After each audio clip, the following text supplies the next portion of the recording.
मैं डॉक्टर श्याम सुंदर शर्मा आज पुनः आप सभी का स्वागत करता हूं चिरायु गीता यूट्यूब चैनल पर। मनुष्य कोई भी नहीं चाहता कि उससे बुरे कर्म हो, वो पाप करे, किंतु फिर भी होते हैं पाप करता है मनुष्य। एक बहुत बड़ा प्रश्न है ये। अर्जुन ने भी भगवान श्री कृष्ण से यही पूछा था। तब भगवान श्री कृष्ण ने अर्जुन से कहा कि अर्जुन, बात सही है कि मनुष्य कभी नहीं चाहता है तो भी उसे पाप करना पड़ता है या वो पाप करता है। उसका कारण होता है उसकी प्रकृति। उन्होंने कहा, काम एष क्रोध एष रजोगुण समुद्भव है, महाशनो महापापमा विद्धेन मिहि वैरिणम। भगवान ने कहा कि प्रकृति के राजस गुण के कारण उस मनुष्य में कामना उत्पन्न होती है और कामना से उत्पन्न हुआ क्रोध ही इसका कारण होता है। पाप करने का कारण क्या हुआ? राजस गुण। राजस गुण के कारण से कामना उत्पन्न होती है और कामना के कारण से मनुष्य में क्रोध की उत्पत्ति होती है, जिसके कारण से मनुष्य पाप कर्म या बुरे कर्म करता है। देखिए, कामना की पूर्ति जब नहीं होती है ना, तो मनुष्य को क्रोध आता है और क्रोध के विरुद्ध है प्रेम।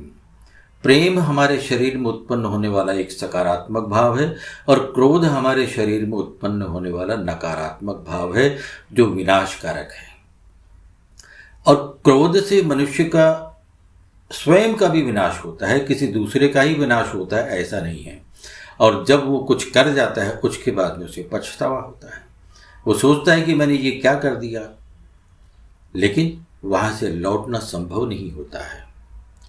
एक अवस्था होती है जब वो उस क्रोध की अवस्था से लौट सकता है, जिसका प्रयास हर मनुष्य को, हर व्यक्ति को करना चाहिए। मान लो मेरे मन में कोई विचार आया आपको कुछ अपशब्द कहने के लिए, आपको भला बुरा कहने के लिए, किंतु अगर मैं मेरी बुद्धि से, मेरे विवेक से स्वयं पर नियंत्रण करके उस विचार को शब्दों में परिणत नहीं करके आपके सामने नहीं रखूं, तब तक आपको तो मालूम ही नहीं होगा कि मेरे मन में ऐसा विचार आया या मैं आपको अपशब्द कहने की सोच रहा हूं। किंतु जब मेरे मुंह से, मेरी वाणी से ये शब्द निकल गए और आपको मैंने अपशब्द कह दिए, तो समझ लो कि मैं क्रोध पर नियंत्रण नहीं कर पाया। तो ये जो है क्रोध, ये सबसे विनाशकारक है और ये आपकी इच्छाओं से, कामनाओं की पूर्ति के न होने से ही उत्पन्न होता है। तो परिणाम में ये क्या होता है? पछतावा होता है। लेकिन इस अवस्था से, जैसे मैंने बताया, लौटा जा सकता है। भगवान श्री कृष्ण ने क्रोध की उत्पत्ति में राजस को ही कारण माना है, क्योंकि सत्व गुण है वो आपको सत्कर्म की तरफ ले जाता है और तामस है उसमें तो कोई ऐसी बात ही नहीं है, वो तो अज्ञान है।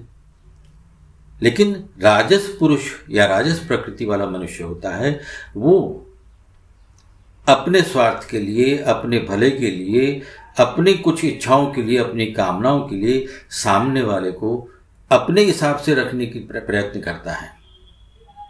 किंतु ऐसा जरूरी नहीं कि सामने वाला भी आपके अनुसार ही आचरण करे। उसका भी व्यक्तित्व है, उसके भी विचार हैं। तो हमेशा ये ध्यान रखना चाहिए कि हमारे जो क्रोध का अवसर है, उस अवसर को हम त्यागने का प्रयास करें। हमारी बुद्धि से, हमारे विवेक से, हमारे सत्गुण से इस राजस गुण को हम हावी नहीं होने दें, तो आपके सारे संबंध अच्छे बने रहते हैं।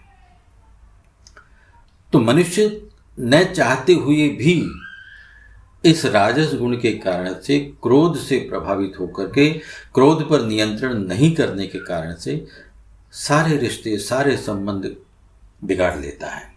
अगर अपने विवेक को वो इसमें प्रयोग में लाएं और वो सोचे कि ऐसा करना नहीं चाहिए मुझे, तो उस सीमा से वापस लौट सकता है।